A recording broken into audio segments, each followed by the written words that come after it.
तो I and IFS का exam काफ़ी करीब आ गया है, then you should know what are the most important topics that can come in the exam.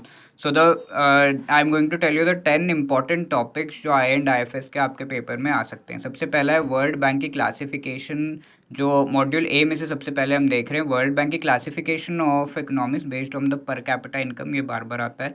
Sunrise sector and different sectors of the Indian economy, fourth chapter में से MSME as well as PSL norms काफ़ी बार आते हैं। Fifth में से infrastructure के initiative से पूछ लेते हैं, भारतमाला, पर्वतमाला, ऐसे इससे। Then 8, 9 and 10 chapters are very important. 8 में से questions come on economic growth and development.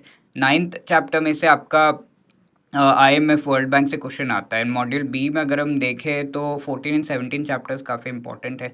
तो मनी सप्लाई के मेजर्स जो हैं, मनी मल्टीप्लिकेशन, वेलोसिटी, इनसे क्वेश्चंस आते हैं।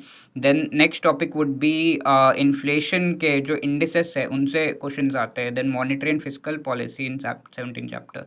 Apart from that module C में से अब सारे जो इम्पोर्टेंट फैक्ट्स हैं उनको अच्छे से प्रिपेयर करिएगा। And basically nationalisation of bank जो है एंड बैंक के डिफरेंट टाइप्स, ये एक टॉपिक है जिससे काफ़ी क्वेश्चंस आते हैं। And the 10th and last topic from module D would be कि आपके जो basic facts of module D as well as regulations, rules, ये आपको पूरे मॉड्यूल डी में ही पढ़ने हैं।